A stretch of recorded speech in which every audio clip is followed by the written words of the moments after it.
ভারত পাকিস্তান সীমান্তে রক্তক্ষয়ী সংঘর্ষ।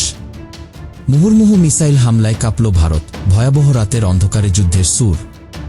রাতের নিস্তব্ধতা ভেদ করে যখন আকাশ জুড়ে ছুটে বেড়ায় আগুনের লেলিহান শিখা, তখন কেবল শব্দ নয়, ভেঙে পড়ে নিরাপত্তার ভরসাও।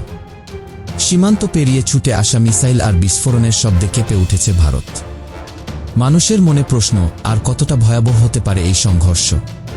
ঠিক এমনই এক আতঙ্কঘন রাতে পাকিস্তান ভারত সীমান্তে শুরু হয় এক ভয়াল অধ্যায়, যেখানে অন্ধকার শুধু প্রকৃতির ছিল না, মানুষের মনেও নেমে এসেছিল এক গভীর অনিশ্চয়তা।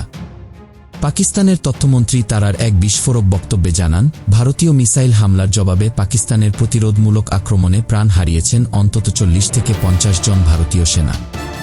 এই প্রতিক্রিয়ামূলক হামলাটি এতটাই ব্যাপক ছিল যে রাজস্থানের জয়সালমীর, পাঞ্জাব এবং জম্মু কাশ্মীরের সীমান্তবর্তী শহরগুলোতে টানা 1 ঘণ্টা ধরে বিস্ফোরণের শব্দে কেঁপে ওঠে রাত।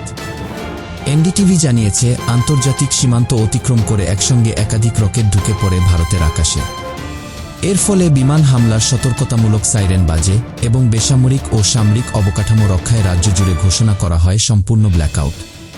পাঠানকোট, যা মাত্র 30 কিলোমিটার দূরে পাক সীমান্ত থেকে, সম্পূর্ণ অন্ধকারে নিমজ্জিত হয়। এমনকি দিল্লির নিকটবর্তী চণ্ডীগড়ের আকাশও রাতভর ছিল আতঙ্কের ছায়ায় ঢাকা। আকাশে ছুটে বেড়ানো মিসাইলগুলোর দৃশ্য অনলাইনে শেয়ার করা হয়েছে, যেখানে দেখা গেছে পাকিস্তানি ক্ষেপণাস্ত্র বিস্ফোরিত হচ্ছে ভারতীয় প্রতিরক্ষা ব্যবস্থার আঘাতে। আনন্দবাজার সূত্রে জানা যায়, ভারত সফলভাবে 8টি পাকিস্তানি মিসাইল ধ্বংস করতে সক্ষম হয়েছে।